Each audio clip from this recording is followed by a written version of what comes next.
Pagi-pagi dapat pertanyaan yang diajukan ke saya. Bagaimana mendapatkan kembali Timur Timur balik masuk dalam payung Indonesia? Oke, saya senang pertanyaan seperti ini. Pasti saya jawab dan urai. Tapi nggak ada niatan mau pamer dengan penguasa sekarang dengan mengatakan, tuh saya punya grand plan. Kamu ada nggak? Yang pasti akan dijawab olehnya, kamu boleh-boleh aja punya grand plan. Tapi nggak ada rakyat yang percaya Sontoloyo. Rakyat tetap pilih saya. Itu artinya saya lebih benar. Ya nggak apa-apa juga sih. Namanya juga orang punya pengaruh dan dapat mandat rakyat. Sementara saya kan pemimpi, boro-boro dapat kepercayaan, peluang aja nggak ada. Begini cara ambil Timur Timur kembali. Pastinya tidak pakai jalur hard power seperti yang dilakukan Australia dengan mengatasnamakan UNAMED di PBB dulu. Pancing dengan konflik horizontal, masuk peacekeeping, lalu diadakan referendum. Mau lepas dari Indonesia atau masih mau bergabung dengan Indonesia. Hasilnya 70% ingin lepas dari Indonesia. Lalu berdirilah negara Timor Leste. Itu peran Australia gede banget, 80% barangkali. Bos UNAMED namanya Robert Kingsley sekarang jadi penasihat pertahanan Perdana Menteri Australia. Jago geostrategik. Timor Timur salah satu prestasinya. Setelah itu sedot aset Timor Timur berupa cadangan gas alam di celah timur yang berjumlah 10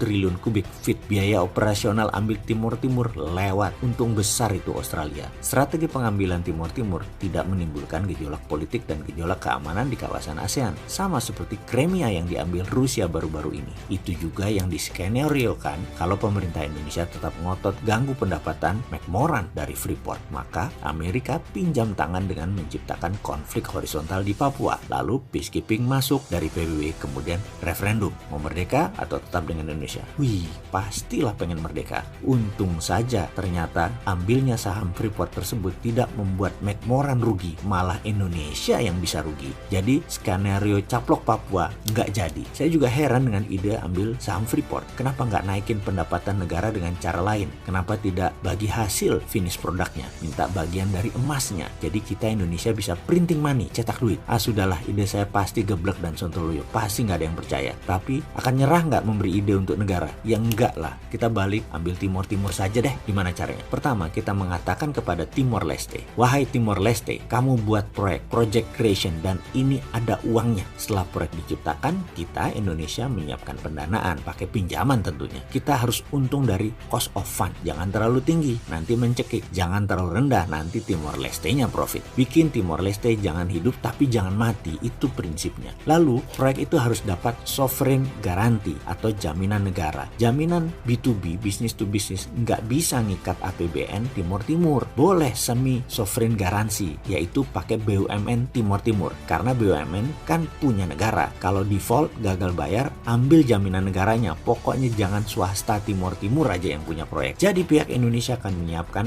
pinjaman, permesinan, tenaga kerja, konstruksi, operation, dan maintenance. Pastikan profit harus pihak Indonesia dulu yang ambil. Proyek harus di stretch, ditarik panjang, harus multi-year, bikin sampai 20 tahun kalau perlu pengembaliannya. Jangan 5 tahun balik modal, supaya Timor Timur kekunci terus. Jadi begitu proyek jalan, maka Timor Leste akan mulai kita ambil uangnya. Pertama, bunga pinjaman. Kedua, pokok pinjaman. Ketiga, profitnya. Keempat, biaya rutin perbaikan dan pemeliharaan. Kelima, tenaga kerja operasionalnya. Keenam, jangan lupa asuransinya. Harus asuransi Indonesia. Pokoknya sampai residual derivatif. Barang sisa kecil-kecil, ambilin semua. Timor Timur pokoknya hanya pemanfaatan jalanannya saja. Misalnya dengan pembangunan jalan tol, industri di sana seperti pariwisata maju. Nggak apa-apa. Pokoknya jangan di proyek yang kita bangun mereka dapat untungnya. Kita tahu bahwa membangun infrastruktur lama hasilnya. Dan itu penting. Timor Timur harus bangun sarana dulu kira-kira 4-5 tahun jalan. Kita nikmatinlah 5 tahun awal setelah itu. Juga ketika sudah jalan kita lebih menikmati lagi. Tapi kalau tidak jalan atau proyek itu merugi,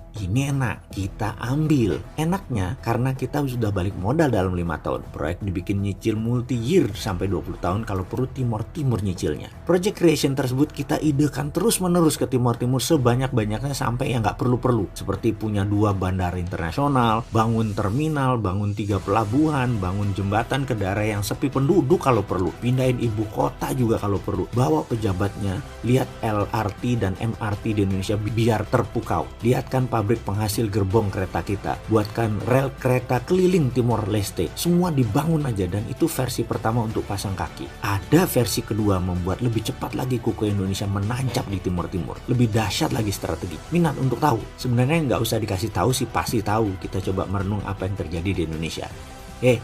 Ayo fokus di video ini, jangan ngebayangin yang enggak-enggak. Itu pikiran jangan ke arah kok kayaknya Indonesia sekarang kejebak Cina ya. Ngawur kowe. Enggak, Indonesia tidak kemakan dengan Cina. Enak aja kamu ngomong kayak gitu. Cina berusaha melakukan apa yang kita lakukan ke timur-timur, tapi nggak terlalu berhasil. Jago pejabat kita tidak terkecoh Cina. Jago banget, salut saya. Coba kalau saya jadi pemimpin, pasti kepleset ke perangkap jebakan Cina. Sudahlah, karena itu jangan pilih Mardigu, biar dia urus anak yatim aja.